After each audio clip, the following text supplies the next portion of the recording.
2025 पासून बालशिक्षण क्षेत्रात Sharad Pawar inspire fellowship सुरू करण्यात आली आहे। या क्षेत्रात कृती संशोधनास प्रोत्साहन मिळावं हा या फेलोशिपचा मुख्य उद्देश आहे। 2020च्या नव्या शैक्षणिक धोरणामध्ये 3 ते 6 वर्षे वयोगटातील मुलांच्या शिक्षणाचा पायाभूत शिक्षणात समावेश केला गेला। बालवयाचे आणि त्यातील शिक्षणाचे महत्त्व आता जगभर मान्य झाले आहे। या क्षेत्रात जगभर अनेक संशोधनेही होत आहेत। आपल्या देशात मात्र हा विषय थोडा दुर्लक्षिलाच गेला होता। शाळापूर्व शिक्षण, ICDSच्या अंगणवाड्या, खाजगी आणि शासकीय बालवाड्या यांमध्ये होत असते।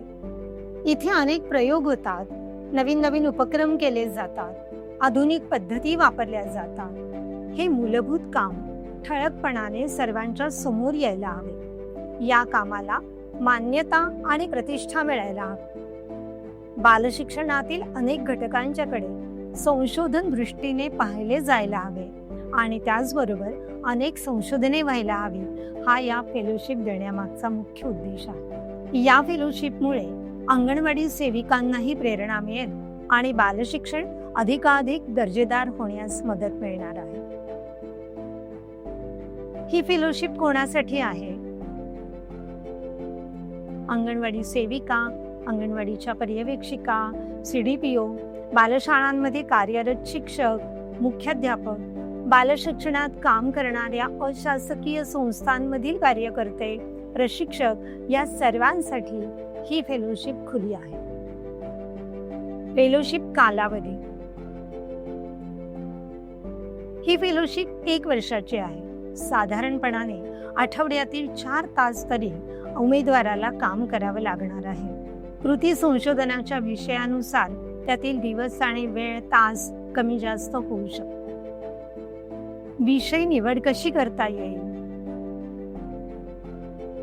बालशिक्षणातील वर्गातील प्रक्रिया, वर्गातील वातावरण, बालकांच्या शिक्षणातील समस्या, पालक व समाज, मुलांच्या संदर्भातील विविध प्रश्न, बालशिक्षण संबंधित व्यवस्था अशा विषयातील अनेक उपमुद्दे घेऊन संशोधन करता येईल। काही विषय वेबसाईटवर दिलेले आहेत। आपण त्यातले काही विषय निवडू शकता किंवा आपल्या परिस्थितीला अनुरूप काही नवीन विषय घेऊ शकता।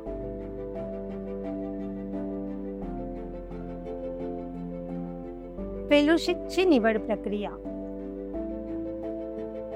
फेलोशिप निवड करताना प्रामुख्याने असं पाहिलं जाईल की निश्चित केलेल्या व्यक्ती प्रकारात अर्जदाराचा समावेश होतो आहे ना। निवडलेल्या विषयाचा फायदा अर्जदाराला त्याच्या कामात होईलच, पण बालशिक्षणात काम करणाऱ्या अन्य व्यक्तींना होईल आणि बालशिक्षण अधिक उंचवायलाही मदत होईल। विषयाबाबतची स्पष्टता अर्ज भरणाऱ्या व्यक्तीला आहे का? विषयाबाबत अभ्यास करणं, काम करणं, यासाठी परिश्रम करण्याची तयारी आहे ना? उमेदवाराचा या क्षेत्रातील कामाचा अनुभव आहे का? या आधारे काही उमेदवारांची निवड केली जाईल। त्यातून निवडलेल्या अर्जदारांशी फोनवर किंवा ऑनलाईन पद्धतीने संवाद साधला जाईल आणि त्यानंतर उमेदवारांची अंतिम निवड जाहीर केली जाईल।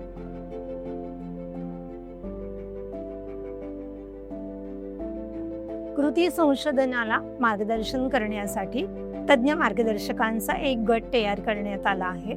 तो फेलोजना वेळोवेळी मार्गदर्शन करत राहील। कृती संशोधनाचा विषय स्पष्टपणे कसा मांडावा, संशोधनाची उद्दिष्टे कशी असावी, संशोधनाचे टप्पे कसे आखले जावे याबद्दल सविस्तर मार्गदर्शन केले जाईल। यामुळे निवडलेल्या विषयाकडे बारकाईने कसे पाहता येईल, संशोधन कोणत्या प्रकारे करावे याची फेलोची तयारी होत जाईल। वर्षभरात प्रत्यक्षात 3 कार्यशाळा आणि काही कार्यशाळा ऑनलाईन पद्धतीने घेतल्या जातील। साधारणतः प्रत्येक फेलोला 1 मार्गदर्शक वर्षभर मार्गदर्शन करत राहील। फेलोशिपसाठी आर्थिक सहाय्य स्वरूप। फेलोशिपमध्ये कृती संशोधन करण्यासाठी आर्थिक सहाय्याची तरतूद केली आहे। यामधून उमेदवाराला कृती संशोधनासाठी लागणाऱ्या काही शैक्षणिक साहित्य साधनांचा खर्च करता येईल। आपण या फेलोशिपसाठी उत्सुक असाल तर वेबसाईटवरील माहिती बारकाईने वाचावी, अर्ज भरावा. अर्ज कसा भरायचा याचेही मार्गदर्शन वेबसाईटवर केलेले आहे.